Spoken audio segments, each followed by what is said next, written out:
Maya Makrumzari Peg News ki Manhuna the Maya Tram Nosari. Manipur Haukipa Sahigi Me Hum the Tolpa Sangtar Pakang ki Rang say 14 months Suzalakle, Hensel Lakle, Maraksida Home Ministry na Anopa Wakalun Anopa Security Arrangement Tauduna Manipur 50 paramilitary force campaign Tazilalaga Hariba Manipuri Mapam District Ayambada paramilitary forcing ado deployed Taunana Bagi the Magsam Sabalo 56 crore Hena Madugi the Makta Sentang Pitadana Manipur Police Housing Corporation the Madugi implementing agency where Kanda Haripa police station sing a Mapam sing the Hariba security forcing deployed Taunana Basam Sabalo Chalale Manada Hanasu 36 plus Central Forces Army Yauna Lady Benia to Manipur State so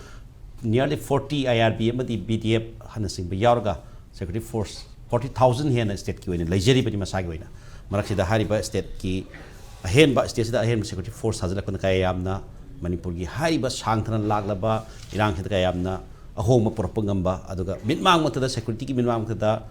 Gari May Taba truck May Taba no make caption ba Amadi even Manipurgi Minister security power the highway the Satpada no make caption ba Sigumba Matang Sida Kayamna security sing aduna Madugi Irang selection Bangam Haiba Lorena Manipurgi Valley area si Langoi Challaba Pamagum the Topa Yadaba Toraga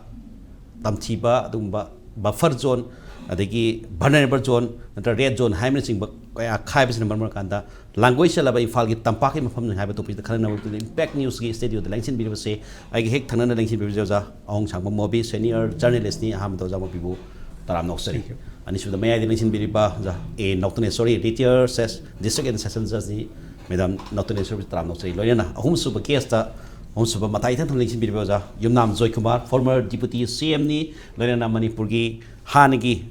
Director General Police Obedient by Affairs, Retired Affairs, Official Amni, Joykumar Tramnosri.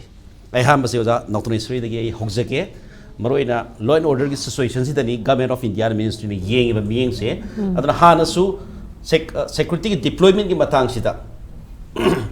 election among the before April 19 handaki 18 Lok Sabha ki matam sida 74 sing sekhar lokthore haitare adubu lokthokpa hana thazalaba mayam lokthokhiba da anoba mu lokhon ba handaki sida permanent oiba yai na khali baram di crore ke amuk sang na moi madugi leifam semkan laga lege dore banina adana Imphal Valley ki mafam sing da Imphal maroin Imphal West amsing Imphal sta kuthongari mafam sing Dalai Tabi, the Sida, the Gualtabi, Kajema, Shom the Tangane, Harry Imphal, Iskina, Weskina, Koktruk, Aduga, Paying Shom the Tangane, Harry Harry Bamfum Sida Yamana, Lagani Hyber Wapam near the Boo, Luriba Wafamdi, Security Force in Hana, the Gisul Lajabani, Karaju Hena Ladabani, and over Security Force in the Kaidoba, Namgadori Bagabani. Security among the CRP, Masapu, Bamasatu, Basto, Main Town, Yang Lagibani, the Maitari Kapu, the Grand Hand Maitaido, CRP, Kigari, Masapu Bani, then escort Torogasat Pagari Sing, Zri Lambida, Ting Badana Traga Capsula Comatanda, Sifashi and Kashu Habam the I know what Sifashi Kadogo have often the Kamita meaning. Manipur situation, the Hungary people say Sipagi di discipline force the labor sing city, Lepuharga Lepani, Pamuharga Pambani, Masidesha the Akwegi, Tamo Han, former DGP, William Yauri. Hina Marik Sumnishida, Ado, Poliski di Aina Kangjava no Lesa, Nasagi, CRP, Oiro, BSF, Oiro, any order Makadala in order to Mogi Matoda complied over me, order to give per view the Satpanatan, Moina Kitang Hen to air, Gamuka Satway and a more taming at Mina, Adoga, CRP, Natong, Pogarida, Mojo Kumta Halaga, Maite Mapuni and a Gari made Hadopa, when the powder and Pangico, Ado. Madugo Matoropo Matanga, Makoi sings your pow, Natraga Mogo Puno, Natraga Mobu Capo, Natraga Moisi, arrest or police, no high orders, and we later Moy Aduna Moito Devani, Aduna Makoisi, Aduga, what mamang that Layam Badugi, the security reasons that Borki the Makta in Yagi Boto Venina, Mapamapunda, the Moipugi Bewani, Aduga Amuhale, Aduga Manipuri, Iran, Louis Ripawa, Centerna, Aquina Article 355, certainly I see. Aquay extended aggressor later, Amadi internet disturbance later, the Centerna Madu Kuting the Lagato Viava. Adu Aquina, whenever CMna. ado hojik mayam unabada akhoi taba pawda ma admit tawri hai 355 leire haidana aduna ma se power kem leitaba khutpun sinbani na adum hainari sini ba ma masana yazare na ado karigi si tawba RTI thaba matamda akhoi irang je horakpa matamda ado ali part ali ading irang dugi ali part oyomgani 355 leibra na RTI hangma matamda di RTI leiti haire ado gi RTI leiti na hairaga sidesida 355 ki order se karum kan layen haibase within that period oiragadi madudei du da reply period ba madugi official authority responsible oibado magi mathakta ngasai to be legal action lo bi ai aduga RTI act da su punishable oiba ek mayamam lairi in terms of lana pau pibagi da makta mangwanda in terms of compensation bu oiro fine bu oiro amabu oiro madu lairi ba adu madugi mathakta adu lokhatpa adu madu sangi aduga ngasai somda hojik laiba posidi hojik anoba mayam ama central force mayam am sanga isidi akhoi kaya no 17 dala kaya da no madu subject to correction 17 tani mifom phanggi badu natra mifom phanggi badu mifom phang home ministry da phanggi 17 tani akhoi chief minister home minister yahandi en tawbada madu minister amana amu executive ki mifam ni ma yaw da suyai kan am tholakwa adegi adu ko wi gan madu dei du da interpretation se mayam ama interpret bagi akhoi tare adugi matung inne ba akhoi gi observation da moina lai ise karigi nodi madudai union home minister na madudai du da tagba madugi decision order dugi matung inna masidei se da akhoi gi sipai miam se thajalaga akhoi Imphal Valley da khakta di nate lai base akhoi na sing da su mayam ama akhoi na lai adubu district ayamba da ni lai district ayamba da irang thokpa jaga sing da adubu akhoi na singnari badi kari non haibada Imphal Valley gi di easily ngasai gi transportation se adum amaga ama phongduk na bugi se athuba da khudong sabar lei any mi amana police na oiro na traga central force na oiro na traga mi na satpada aduga singi lam singdi mai magi range da sangbada amana amadagi satpada di yamna waba maphamni aduna chingi sida akhoina control tawrakpada maming do oina tawraga maming do oina tawraga akhoi myamna sawgini valley de lebna sawgini haidana akhoina maming do oina tawbagi madugi kenu dudi akhoi gi wakhal singnada bangam de masi doubt lei aduna masida kai ino irang si me thargi irang hore ibasi mamang na masa mayam thogla ga su maduda thogla iba pose maru oina akhoi cookie singsina cookie jo mayam cherasan pudi irang tawreraga makhoina tawropasidi makhoina peace rally ni haraga khulai paireraga attack tawrokoni maitei di moi di attack tawde maitei di only defense ne be tawri se aduna masigi se masigi tawri ba mawong se akhoi gi central authority singda akhoi gi leader sing se na mase moi bu convince obangam da ba haiba se akhoi gi yamna laibak thibani aduna hojik valley da thoglaiba amadi singda thoglaiba mayam sina irang se phajana control tawraga nakan animakta disarm tawba ngamabra haibadu akhoi ne yengba tari yamna marsi wafam thabiri ozana maramdi hadi security ki reason si yemta da valley sida thamiba valley khatana te singda sum thammi haibani adu maming ti koina singda thammi haraga valley sida khopai ta gadra haibadu te mandam tongana policy mala jaram bayai but adu mapu oza Joykumar da thamjering si sigi long history sigi security reason sigi matang da yamna para pabirak laba adu Manipur situation me amda control toro ba haitare mayam thengra ba express le ba adumba repeated official amadi kanoni legislature pabira mi lenga pabira mi ne dana ozana habi ke dutang sai security na makhoi da order ba phangdaga di thabak toba yade haba wahang sida ai sagi gari natraga daida security da numai capsule targa di order phangde haida sum kaptan leidori ba defend tawna na bagi right am ta leitra security sung se aduga maduda security order haibasida madugi mata langi matam haitare madu taplang kapsala boda da order du ngai bagi mathau taribra aduna sigumba masa event masa gari mai thapa kapsilakpa chensilakpa chongthilakpa aduga tawgodaba mathau sing tawroida mathau sing ji khangdok tabida adum tawdana laibasing haitare sifai mama mota ta hek taw haibase mipum khuting na haina wafam ne sifai mama da labi thali sifai mama da gari kap noi kapsali sifai na ngasi makta ngrang khoigi lainga jiri bamgi mai thagi bi thudok tu yam nang na capsule lai ba command personal capsule na badu madu da paramedic force kem lai hai ba gi wafam ju tholai aduna order phangde hairaga de dum misam miyangi punsi ji nga pung ngoi dore bra pham da doi tari order phangda ba sibai hindu lai bi kari karan doi na ha pham kamai thami ning jo Can see a kind of Kangadaba, Kale. What sort of deployment? Call. Manipur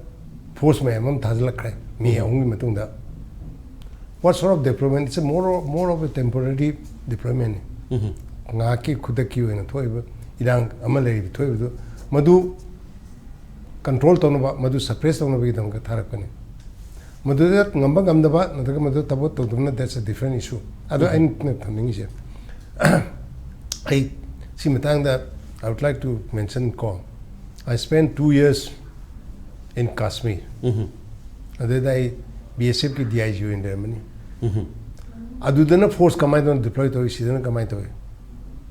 See, Aduda with the permanent deployment ever. Say, for example, and I damage Panthacho, I do damage. I'm a sector BSF ki can say the brigade Kaigada with the sector rank. I Makada battalion Mangalemi battalion Aniyamana ISD and internal security duty. Aduga battalion Omamna AI role and anti-infiltration role. She can say that, like you say, it is the duty of the sector commander, that is the DIG, then the commandants. Moina Maduda, Tabukan, the the ISD live duty to the, they don't have to wait order from anyone. They have to take their own initiative and do a control tone of the anti-infiltration. I say, Amon Daita, Sidida Manipur, the toy with cigar, other kind of the JNK in the Leramba Matamduga, happy money. Militant may Mama Pausa Laga, infiltrate to Laka Corpa, Adu Lamidu Tingo, never kind of anti-infiltration. Other that I Kargil Gagaina, Kargil war empowered. Kargil Manaka labor Senegun, have the Agi battalion, there remember. I any home look, I visit Tormi, Kanadagi, Adigi, Srinagar to Deep White, by Rotan Satan Kontami. Maduda Taurishi, it is the duty of that battalion to see that no infiltration takes place. Torba Tagadi, they have to take action. As they the Kap Kaiba Koka by the Orangai the Katadi. Adui Matama Toki, Kargil Toki, Armina, Moigi, high altitude that they get with the Kanotu Moigi posting door. Winter get posted like under the point. Without authority, Tadola, at that particular point of time, Senigunda Levy battalion, Moida, she never posted, I'm the Tadok. I'm just, I'm other Torishi, it is Kariguma Manipur, the lady with deployment I share for a temporary Chinatabada. So, this is most likely going to be a permanent sort of problem. This infiltration, influx of Kanadi Liber Kuki Kano Life. Why don't we also have 2-3 battalions on the anti-infiltration role? Adu Totagadi, what's it 56 crores? Forget about the 56 crore gate, cut temporary Sabbath, the Adu to Wadata, one to Katigato, Gamwin, I never give in token. Aduna permanent battalion set up Toga, battalion, lady usually the Nativo, Palel the lady, Palena BSC battalion headquarters Lemon. Canona, Shapi in a local work and another summer from local and on top of it. Other set up Toga, say for example, BSF has got that experience, anti-infiltration. Other Toga, no, she can come line, say, Canodagi, Songi, Behangom, they sang up, Adu Lambi, they sang Colpa, Ade Kulongi, Lambi sing a Tatkadoni, Hana, don't deploy to Butagadi. They will take action. I the more Matong never told them. I just see the D. Law and order Napagi, film the Lapina. Law and order give in a Sakir Targeti. It has to be. See, they the crowd them like crowd and then no we capea them. Right. When we capea them, Capure, can see already Caputagadi, without the order of the magistrate, Jog the Tagadi, it will be Masagi security of Sadu by Metacta, law in the Lacado, and judicial inquiry to Wadato. I may on the Sigumale Vicina kind of Tabaki Pai. So we have to think. They even say that Amaram Daitagadi, a summer will give battalions in more on a permanent basis. I in a DGUM at them that Siviras Paterna. Home Minister, Union Home Minister, Congress, Madam. Of the in I never. Assam Rifle say Northeast ki the Torisi Moina, they do that. They are not doing their duty. More the BSF when Sindo. I am but quick Northeast ki lapa DG ma'am, ma'am, low and supporter. Adu Sibiras Patel somehow he was on very good terms with the then DGP. Cannot Assam Rifle. Other my yard is how the Lango the gas. Yam cannot quote and corner cannot. I can make a target and call Katoki, and we cannot live in nothing. Other idea, she did the Assam position, BSF combat. BSF is a border security force. Border Napi force. It has got long experience. Border BSF Sindu period, BSF will do the job. It's now time to think. I'm on that they call Canona Union Home Minister and cannot have a chat over Tokyo meeting. It is unfortunate. Cannot we executive meeting we let's not try to give the excuses. It is the bounden duty of the Union Home Minister to call Honorable CM, and the CM should have been also be there. Karigino state ki matang law and order kari khana kan the kadu ngi holu de no aduna taba CM khang de bida naronda moina topa disen loga wai chamam taragati na da thok to gari braba adu gi di thai bese hidden is now thai ba bi question am lai ba kan to ko ba se adu amuk chu khona mo ngi ba kan sina 50 post sang do kan 50 post temporary adu to wada to na was a curry basis no. Carmano analyzed all Toribun. Ah, Kaimaida, they can with that, and I Sapper, Lam, that thing, and Candida. Taming only the Siki, the Kanogito, and the Adu Mokanoyari. And what is the purpose of opening that post there? I did the Kale really the bra.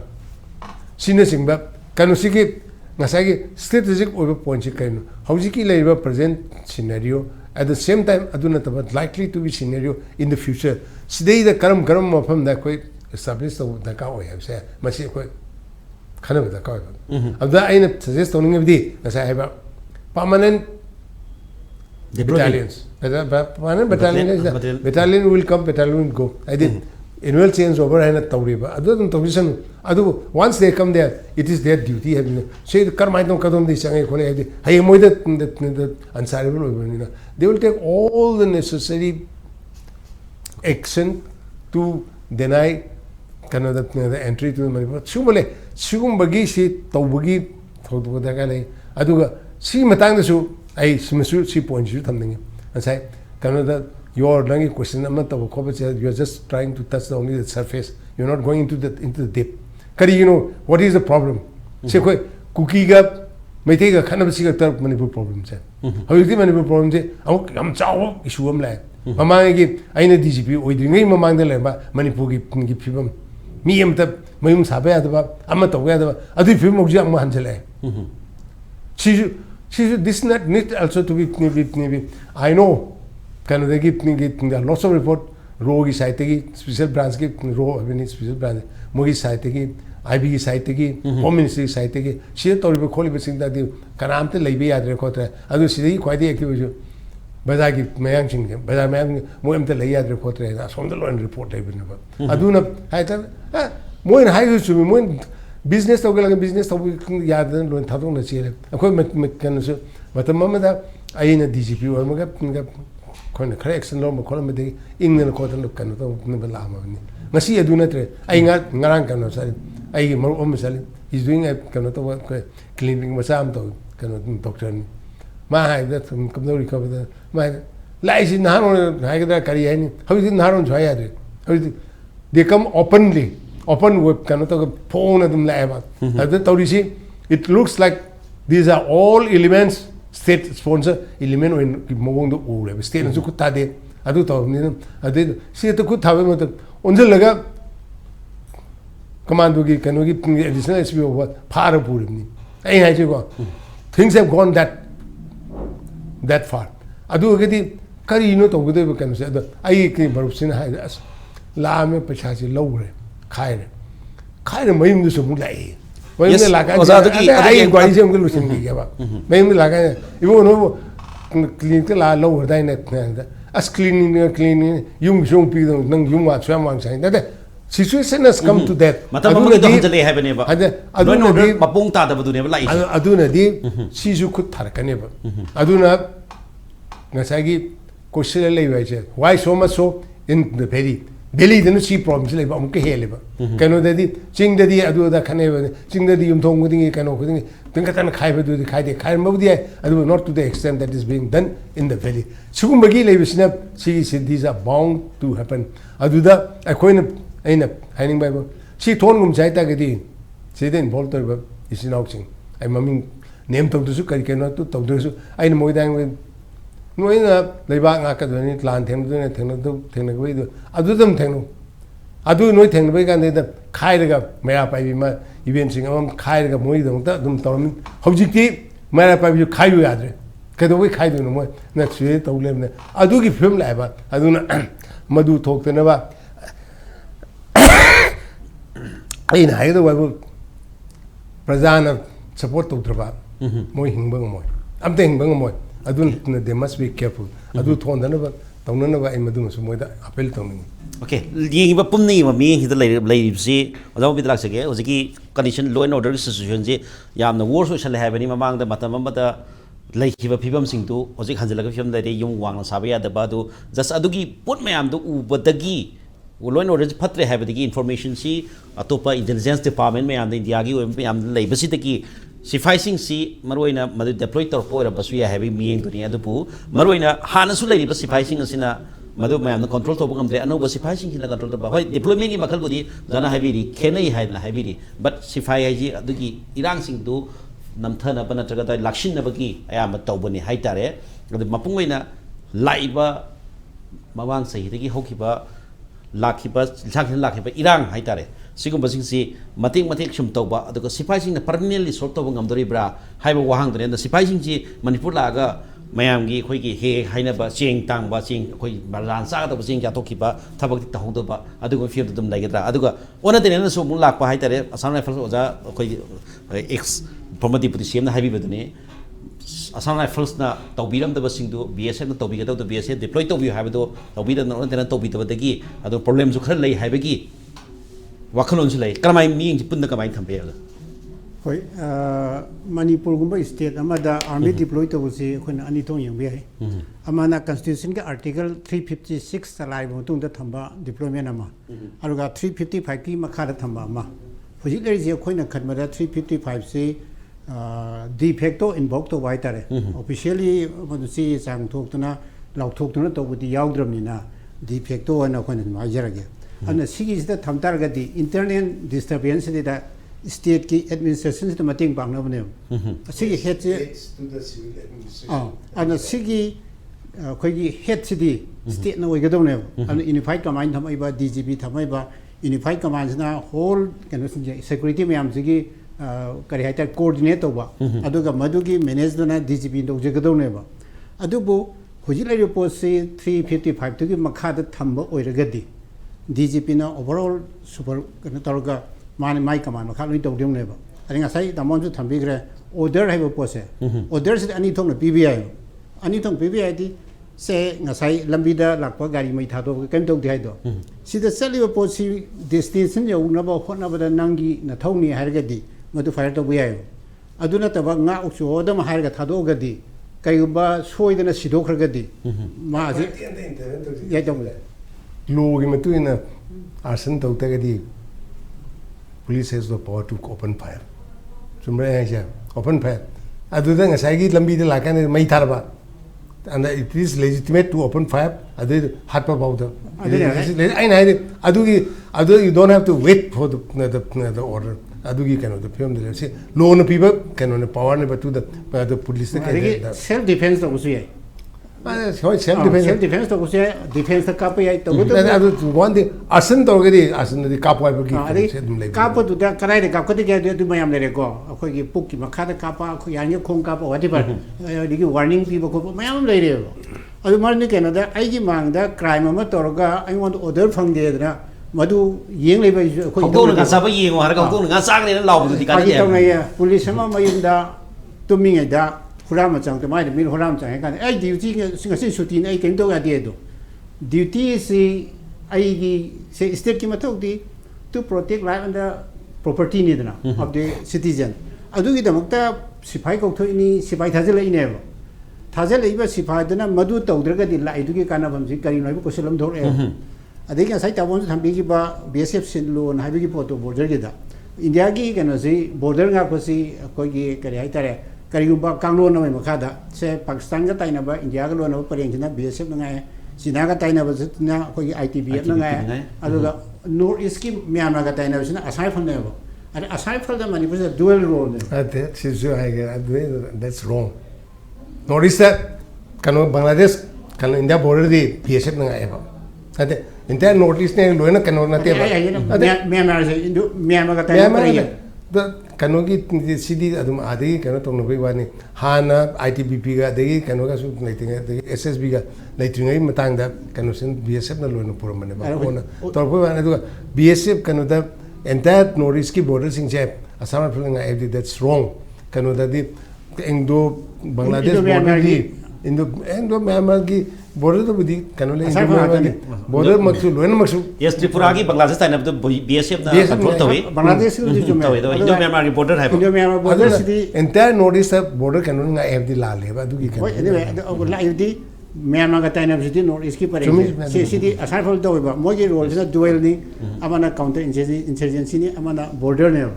ala tamo sai thambi gi ba border da infiltrate to bu di ka pa ya he ba natraga madu mo gi mathong ne ba do hoji lai di border da faujil ai di moina ngak sen be pot ama ekoina media da moina ngak pi ba gi si polam thole even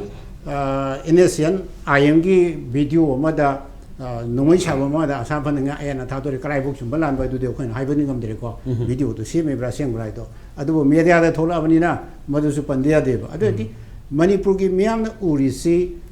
laiba paramilitary forcing ko tonga ba force bi hai asam pol bi hai se bi hai natra kana kana khang dre laiba miam si kari do gi lag de no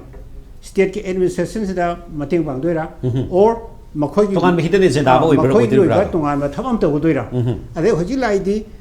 hoji bogi uri ba phibam se da state government si di ko gi kari hai tare wang da ngang dre maron su thok dre thabok sung gam dre even tamon se da se am se tham bi do security meeting the head of the state chief minister head of the state ni ma se ko dre adi ma ya hundred khal ba the head of the executive governor ya hundred governor ya hundred adi de sida taw do thabok sida no gi dai de le mi am da khang ya di have do ne adi de swa ji de kari gi agenda ma le bno khoi na ngai nga no ri ba khoi gi kari hai tare mai te gi saruk si nam dhar ga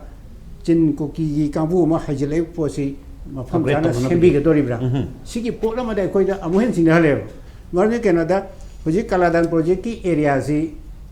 arakan aminul control to re chin gi state ki saruk ni chin kambu si koi sai da kuki hari ba ali mizoram da mizo hari ba si ga sem kano ni community ga ai ga dra sina kaladan project da tha da gi bo pesa ma adigi poto successful do poto sai da saw me ya da tawri bra ga na question ji mayam thole ana sigi posting ji yankan da thaja leiba army ne traga paramilitary force na madu gi solution oidro be question ji am hoji sem chawo kano ne ba adi atopa na hoji laiba ekhoi gi khul nga pasing hai tare ko hoji periphery area da khul nga pasing lai sing chi aya mana moi masana ta singna noi paninga ga mi da haning mai thol ki ba na te right you mai thaja la ba mi se la ba leibam tan thok pi ra ba du mayam du gi tangai phadan khulai bai ri ne adu bu state force na another central force in jina phajana sense of security se thambi ra ba nayum de lebi da noi kapsal la mai thabi ra ne adu gi la kan de khulai kana su pai ne le horoi ba security ki wan thok tu phajana pi ra ge ha mi ya mani na khona noi ma guarantee to budi ngam de mi manga tara noi pai ra le ho budi ai adu hoji ki mangi ba thingalak the no mi am ja matom da thol kane adu na ta da na film ji sum kari ha ta sifai le re ga khana sai na pe halak pa yum mai tha be hanjalak pa lambi da gari cha pa yar to pola ga di koi mi sing na phaniam phara su adu madu gi kanu de khoi de dum lai ne ma emotional kanu ma khoi de yauri be game sa de dum lai ge adu lai gani adu na lai ji military gi solution ai je afaba solution na te ma chi tangai phada ba tanja hai tare ko military sinadaba diade army sinadaba yade tawudabu madu tangai phadaba last resort hai tare ko upai lekta kan sinagadong ne madu gi atai means me am yengam changi Karmai tona irang solution len gede ge do. Number 1 khut thong han po se si han le phom mun jang ba si le phom gi objective ta si bai ta jel bu ki kai de maram di kano na ngam dram ne state force na ngam dram ni na state force ju ko ne pangai hai ba ni center na di cham chum de yeng dre bo ji man one sided oi ren law re ba an si project khoi na kham gi ba ma changi adu ga khoi gi intelligence agency ma ma center gi SIB lady IB lady ro lady adi asam rifle ma information pe ni home ministry loi pe ni an si gi information ma am je Bharat की president दा home ministry दा लोई ताबं हाक्तने बा इखोइना खंगोइ गां खनबो मयाम लोई खंगो हाक्तने बा आउना president सि दा करिगुंबा सिगी इंफॉर्मेशन सि फजना लेरबा माने सेटिस्फाइड ओरबा अदि कनागुंबा यूनियन कैबिनेट मिनिस्टर मोन फजना वेल इन्फॉर्म तोरबा और गवर्नर सिना मोन इंफॉर्मेशन फजन पीरबा स्टेट गवर्नमेंट से in accordance with the constitution lengak sasun tobungam dre hena pawi phangaba adoi article 356 Irai line impose way